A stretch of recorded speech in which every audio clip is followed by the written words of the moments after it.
The Birthmark, a short story by Nathaniel Hawthorne. In the latter part of the last century, there lived a man of science, an eminent proficient in every branch of natural philosophy, who not long before our story opens had made experience of a spiritual affinity more attractive than any chemical one.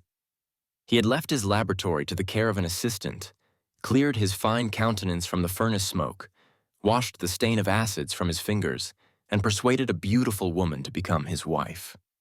In those days, when the comparatively recent discovery of electricity and other kindred mysteries of nature seemed to open paths into the region of miracle, it was not unusual for the love of science to rival the love of woman in its depth and absorbing energy. The higher intellect, the imagination, the spirit, and even the heart might all find their congenial aliment in pursuits which, as some of their ardent votaries believed, would ascend from one step of powerful intelligence to another, until the philosopher should lay his hand on the secret of creative force and perhaps make new worlds for himself. We know not whether Aylmer possessed this degree of faith in man's ultimate control over nature. He had devoted himself, however, too unreservedly to scientific studies ever to be weakened from them by any second passion. His love for his young wife might prove the stronger of the two, but it could only be by intertwining itself with his love of science and uniting the strength of the latter to his own. Such a union accordingly took place, and was attended with truly remarkable consequences and a deeply impressive moral. One day, very soon after their marriage, Aylmer sat gazing at his wife with a trouble in his countenance that grew stronger until he spoke. "Georgiana," said he, "has it never occurred to you that the mark upon your cheek might be removed?" "No, indeed," said she, smiling, but perceiving the seriousness of his manner, she blushed deeply. "To tell you the truth, it has been so often called a charm that I was simple enough to imagine it might be so." "Ah, upon another face perhaps it might," replied her husband, "but never on yours. No, dearest Georgiana, you came so nearly perfect from the hand of nature that this slightest possible defect, which we hesitate whether to term a defect or a beauty, shocks me as being the visible mark of earthly imperfection." "Shocks you, my husband?" cried Georgiana, deeply hurt, at first reddening with momentary anger, but then bursting into tears. "Then why did you take me from my mother's side? You cannot love what shocks you." To explain this conversation, it must be mentioned that in the center of Georgiana's left cheek there was a singular mark, deeply interwoven, as it were, with the texture and substance of her face. In the usual state of her complexion, a healthy though delicate bloom, the mark wore a tint of deeper crimson, which imperfectly defined its shape amid the surrounding rosiness. When she blushed, it gradually became more indistinct, and finally vanished amid the triumphant rush of blood that bathed the whole cheek with its brilliant glow.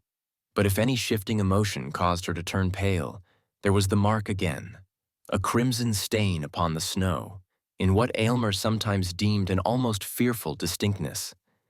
Its shape bore not a little similarity to the human hand, though of the smallest pygmy size. Georgiana's lovers were wont to say that some fairy at her birth hour had laid her tiny hand upon the infant's cheek, and left this impress there in token of the magic endowments that were to give her such sway over all hearts. Many a desperate swain would have risked life for the privilege of pressing his lips to the mysterious hand. It must not be concealed, however, that the impression wrought by this fairy sign manual varied exceedingly according to the difference of temperament in the beholders. Some fastidious persons, but they were exclusively of her own sex, affirmed that the bloody hand, as they chose to call it, quite destroyed the effect of Georgiana's beauty and rendered her countenance even hideous. But it would be as reasonable to say that one of those small blue stains which sometimes occur in the purest statuary marble would convert the Eve of Powers to a monster. Masculine observers, if the birthmark did not heighten their admiration, contented themselves with wishing it away, that the world might possess one living specimen of ideal loveliness without the semblance of a flaw. After his marriage, for he thought little or nothing of the matter before, Aylmer discovered that this was the case with himself. Had she been less beautiful, if envy's self could have found aught else to sneer at, he might have felt his affection heightened by the prettiness of this mimic hand, now vaguely portrayed, now lost, now stealing forth again and glimmering to and fro with every pulse of emotion that throbbed within her heart. But seeing her otherwise so perfect, he found this one defect grow more and more intolerable with every moment of their united lives. It was the fatal flaw of humanity which nature, in one shape or another, stamps ineffaceably on all her productions, either to imply that they are temporary and finite, or that their perfection must be wrought by toil and pain. The crimson hand expressed the ineludible gripe in which mortality clutches the highest and purest of earthly mold, degrading them into kindred with the lowest, and even with the very brutes, like whom their visible frames return to dust. In this manner, selecting it as the symbol of his wife's liability to sin, sorrow, decay, and death, Aylmer's somber imagination was not long in rendering the birthmark a frightful object, causing him more trouble and horror than ever Georgiana's beauty, whether of soul or sense, had given him delight. At all the seasons which should have been their happiest, he invariably, and without intending it, nay, in spite of a purpose to the contrary, reverted to this one disastrous topic. Trifling as it at first appeared, it so connected itself with innumerable trains of thought and modes of feeling that it became the central point of all. With the morning twilight, Aylmer opened his eyes upon his wife's face and recognized the symbol of imperfection, and when they sat together at the evening hearth, his eyes wandered stealthily to her cheek and beheld, flickering with the blaze of the wood fire, the spectral hand that wrote mortality where he would fain have worshipped. Georgiana soon learned to shudder at his gaze.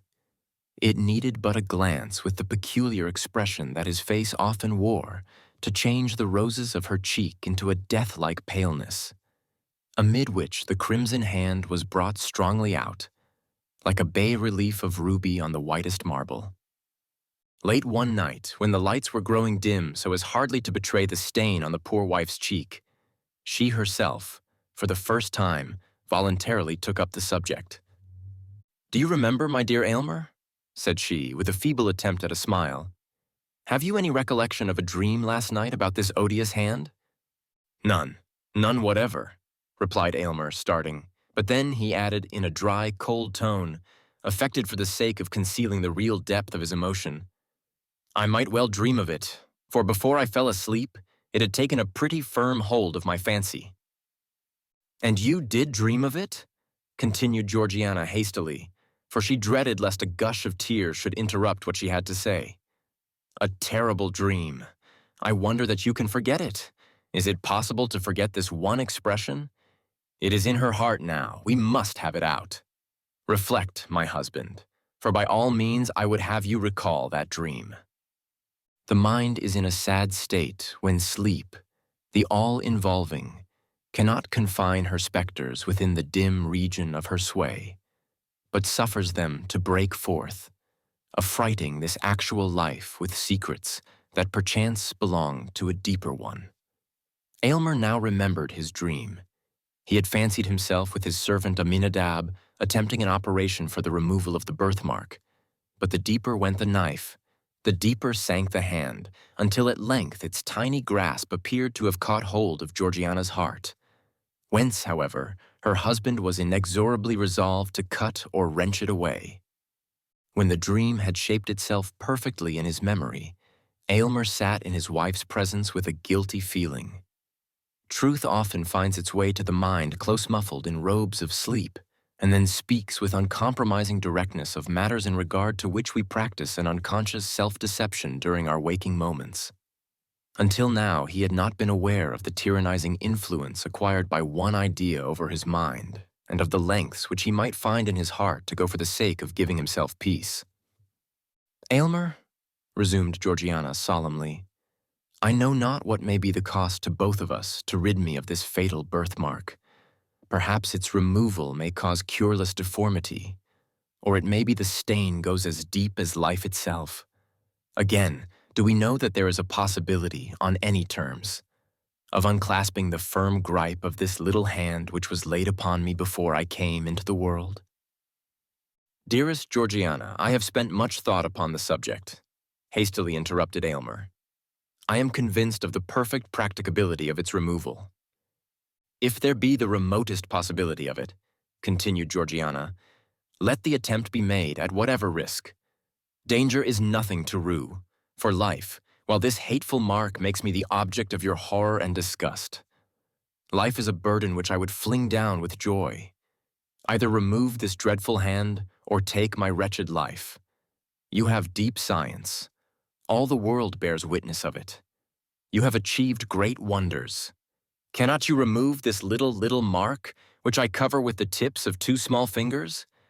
Is this beyond your power, for the sake of your own peace, and to save your poor wife from madness? Noblest, dearest, tenderest wife, cried Aylmer rapturously, doubt not my power. I have already given this matter the deepest thought which might almost have enlightened me to create a being less perfect than yourself. Georgiana, you have led me deeper than ever into the heart of science. I feel myself fully competent to render this dear cheek as faultless as its fellow. And then, most beloved, what will be my triumph when I shall have corrected what nature left imperfect in her fairest work? Even Pygmalion III, when his sculptured woman assumed life, felt not greater ecstasy than mine will be. It is resolved, then, said Georgiana, faintly smiling. And Aylmer, spare me not, though you should find the birthmark take refuge in my heart at last. Her husband tenderly kissed her cheek, her right cheek, not that which bore the impress of the crimson hand. The next day, Aylmer apprised his wife of a plan that he had formed whereby he might have opportunity for the intense thought and constant watchfulness which the proposed operation would require, while Georgiana likewise would enjoy the perfect repose essential to its success. They were to seclude themselves in the extensive apartments occupied by Aylmer as a laboratory, and where, during his toilsome youth, he had made discoveries in the elemental powers of nature that had roused the admiration of all the learned societies in Europe. Seated calmly in this laboratory, the pale philosopher had investigated the secrets of the highest cloud region and of the profoundest mines.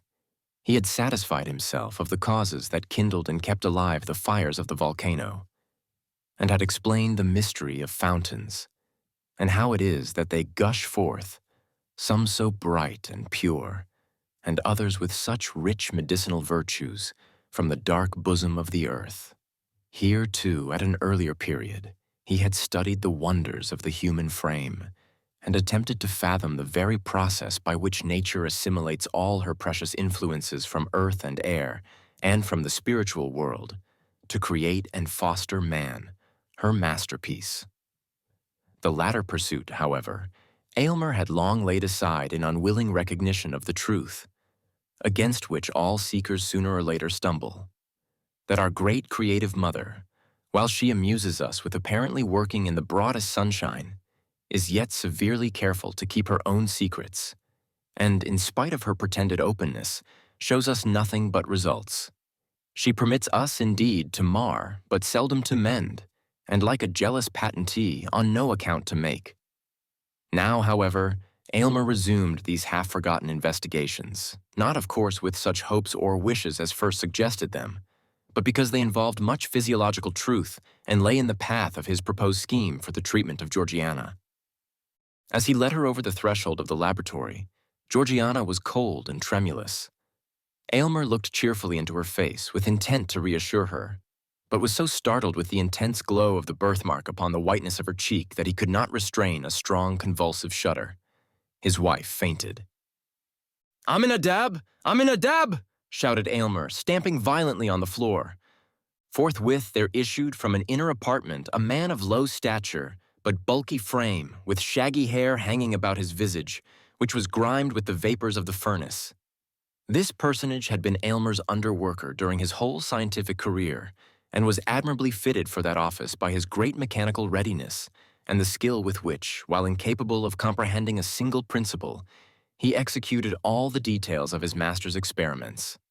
With his vast strength, his shaggy hair, his smoky aspect, and the indescribable earthiness that encrusted him, he seemed to represent man's physical nature.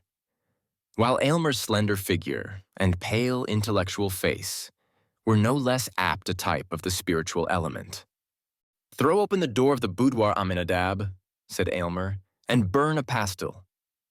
"Yes, master," answered Aminadab, looking intently at the lifeless form of Georgiana, and then he muttered to himself, "If she were my wife, I'd never part with that birthmark." When Georgiana recovered consciousness, she found herself breathing an atmosphere of penetrating fragrance, the gentle potency of which had recalled her from her death-like faintness. The scene around her looked like enchantment. Aylmer had converted those smoky, dingy, somber rooms, where he had spent his brightest years in recondite pursuits, into a series of beautiful apartments not unfit to be the secluded abode of a lovely woman. The walls were hung with gorgeous curtains, which imparted the combination of grandeur and grace that no other species of adornment can achieve, and as they fell from the ceiling to the floor, their rich and ponderous folds, concealing all angles and straight lines, appeared to shut in the scene from infinite space. For aught Georgiana knew, it might be a pavilion among the clouds, and Aylmer, excluding the sunshine, which would have interfered with his chemical processes, had supplied its place with perfumed lamps, emitting flames of various hue, but all uniting in a soft, impurpled radiance. He now knelt by his wife's side, watching her earnestly, but without alarm, for he was confident in his science, and felt that he could draw a magic circle round her within which no evil might intrude. "Where am I? I remember," said Georgiana faintly, and she placed her hand over her cheek to hide the terrible mark from her husband's eyes. "Fear not, dearest," exclaimed he. "Do not shrink from me. Believe me, Georgiana, I even rejoice in this single imperfection, since it will be such a rapture to remove it." "Oh, spare me," sadly replied his wife. "Pray do not look at it again. I never can forget that convulsive shudder." In order to soothe Georgiana and, as it were, to release her mind from the burden of actual things, Aylmer now put in practice some of the light and playful secrets which science had taught him among its profounder lore. Airy figures, absolutely bodiless ideas, and forms of unsubstantial beauty came and danced before her, imprinting their momentary footsteps on beams of light. Though she had some indistinct idea of the method of these optical phenomena, still the illusion was almost perfect enough to warrant the belief that her husband possessed sway over the spiritual world. Then again, when she felt a wish to look forth from her seclusion, immediately, as if her thoughts were answered, the procession of external existence flitted across a screen. The scenery and the figures of actual life were perfectly represented, but with that bewitching yet indescribable difference which always makes a picture, an image, or a shadow so much more attractive than the original. When wearied of this, Aylmer bade her cast her eyes upon a vessel containing a quantity of earth. She did so with little interest at first, but was soon startled to perceive the germ of a plant shooting upward from the soil. Then came the slender stalk. The leaves gradually unfolded themselves, and amid them was a perfect and lovely flower. "It is magical!" cried Georgiana. "I dare not touch it." "Nay, pluck it," answered Aylmer. "Pluck it and inhale its brief perfume while you may. The flower will wither in a few moments and leave nothing save its brown seed vessels, but thence may be perpetuated a race as ephemeral as itself." But Georgiana had no sooner touched the flower than the whole plant suffered a blight, its leaves turning coal-black as if by the agency of fire. "There was too powerful a stimulus," said Aylmer thoughtfully.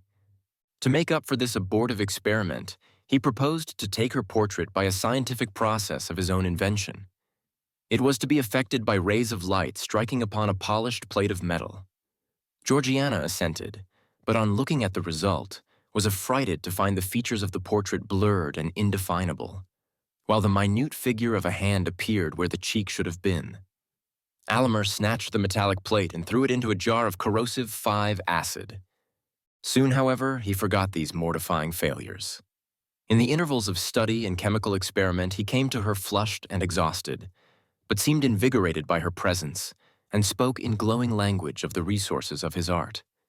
He gave a history of the long dynasty of the alchemists, who spent so many ages in quest of the universal solvent by which the golden principle might be elicited from all things vile and base, Aylmer appeared to believe that, by the plainest scientific logic, it was altogether within the limits of possibility to discover this long-sought medium. But, he added, a philosopher who should go deep enough to acquire the power would attain too lofty a wisdom to stoop to the exercise of it. Not less singular were his opinions in regard to the elixir Vitae 6. He more than intimated that it was at his option to concoct a liquid that should prolong life for years, perhaps interminably, but that it would produce a discord in nature which all the world, and chiefly the coiffer of the immortal nostrum, would find cause to curse. "Aylmer, are you in earnest?" asked Georgiana, looking at him with amazement and fear. "It is terrible to possess such power, or even to dream of possessing it." "Oh, do not tremble, my love," said her husband. "I would not wrong either you or myself by working such inharmonious effects upon our lives. But I would have you consider how trifling in comparison is the skill requisite to remove this little hand." At the mention of the birthmark, Georgiana, as usual, shrank as if a red-hot iron had touched her cheek. Again Aylmer applied himself to his labors.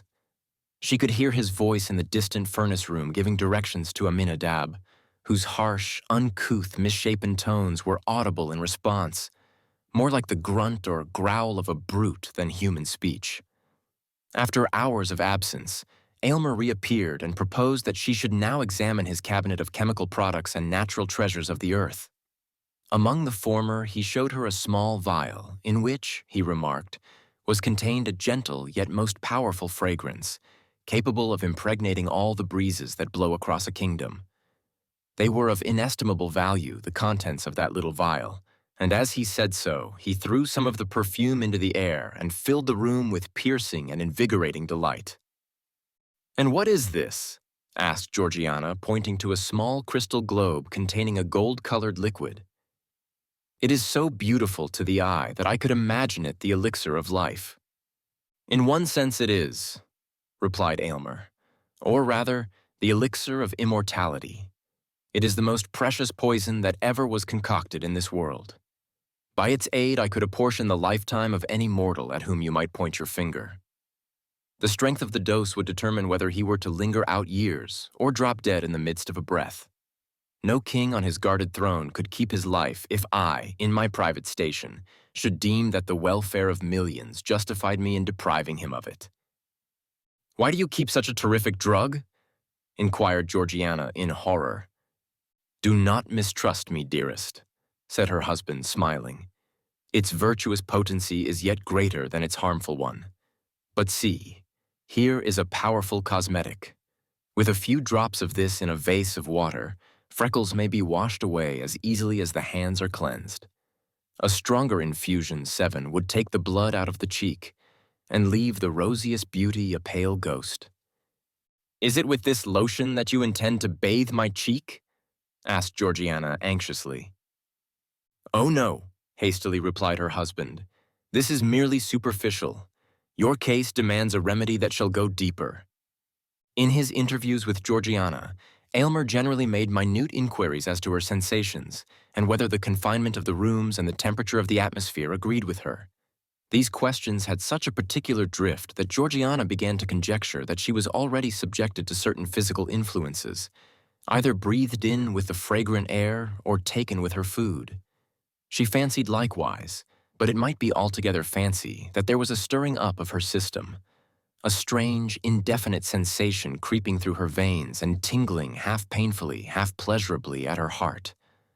Still, whenever she dared to look into the mirror, there she beheld herself pale as a white rose and with the crimson birthmark stamped upon her cheek.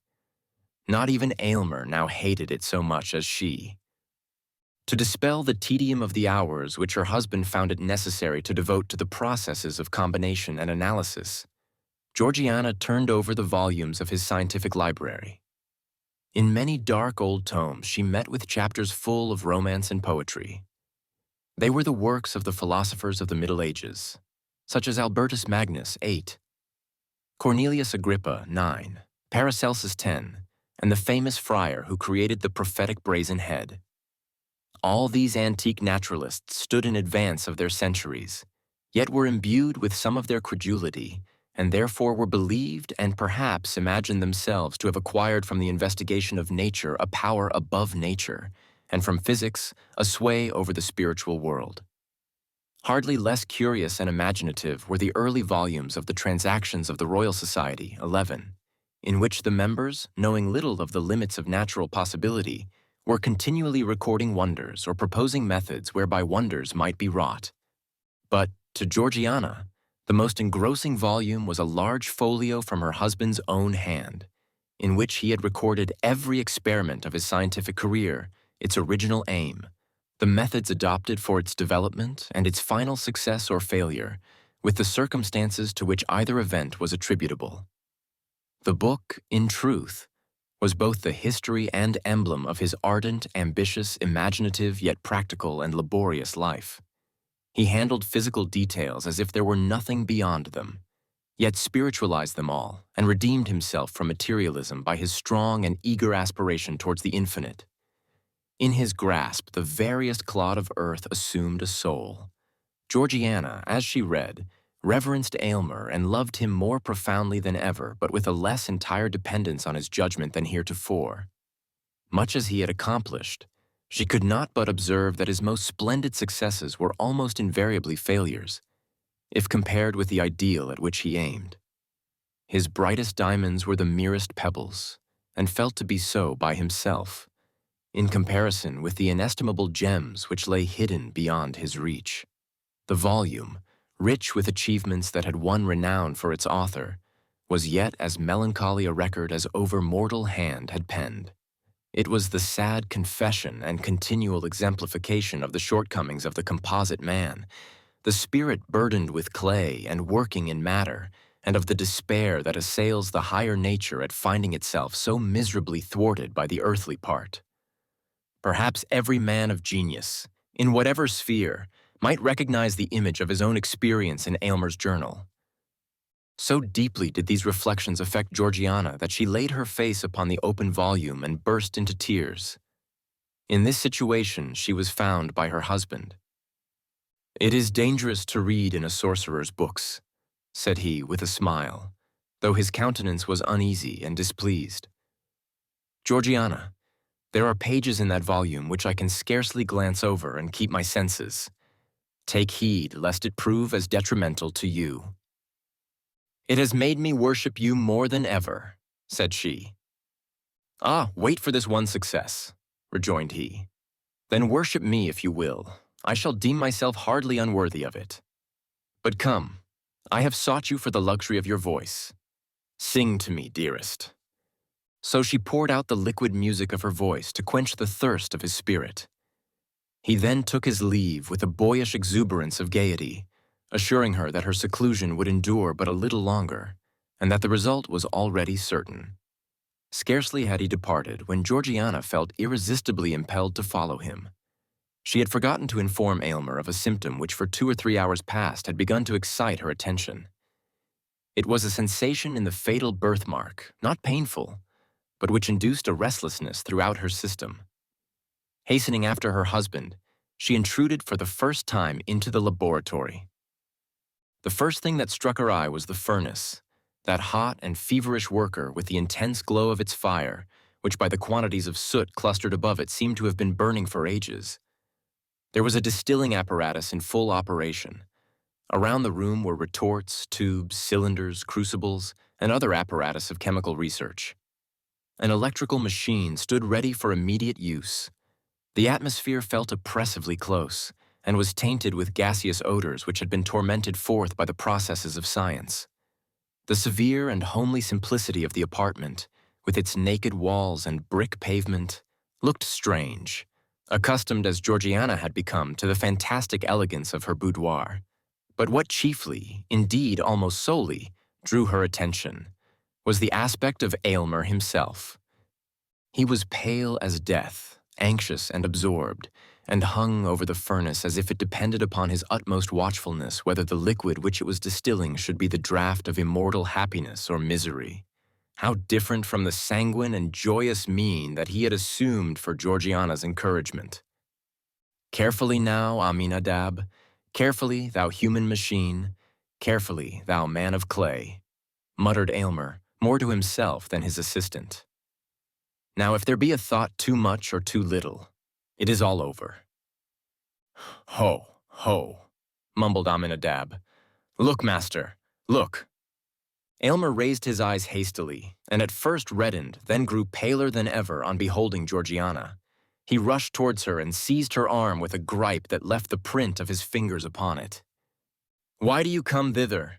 Have you no trust in your husband?" cried he impetuously. "Would you throw the blight of that fatal birthmark over my labors? It is not well done. Go, prying woman, go!" "Nay, Aylmer," said Georgiana with the firmness of which she possessed no stinted endowment.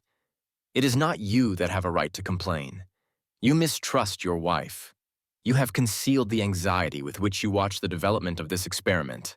Think not so unworthily of me, my husband. Tell me all the risk we run, and fear not that I shall shrink, for my share in it is far less than your own." "No, no, Georgiana," said Aylmer impatiently. "It must not be." "I submit," replied she calmly. "And, Aylmer, I shall quaff whatever draught you bring me, but it will be on the same principle that would induce me to take a dose of poison if offered by your hand." "My noble wife," said Aylmer, deeply moved, "I knew not the height and depth of your nature until now. Nothing shall be concealed. Know then that this crimson hand, superficial as it seems, has clutched its grasp into your being with a strength of which I had no previous conception. I have already administered agents powerful enough to do aught except to change your entire physical system. Only one thing remains to be tried. If that fail us, we are ruined." "Why did you hesitate to tell me this?" asked she. "Because, Georgiana," said Aylmer in a low voice, "there is danger." "Danger! There is but one danger, that this horrible stigma shall be left upon my cheek," cried Georgiana. Remove it, whatever be the cost, or we shall both go mad." "Heaven knows your words are too true," said Aylmer sadly. "And now, dearest, return to your boudoir. In a little while, all will be tested." He conducted her back and took leave of her with a solemn tenderness which spoke far more than his words how much was now at stake.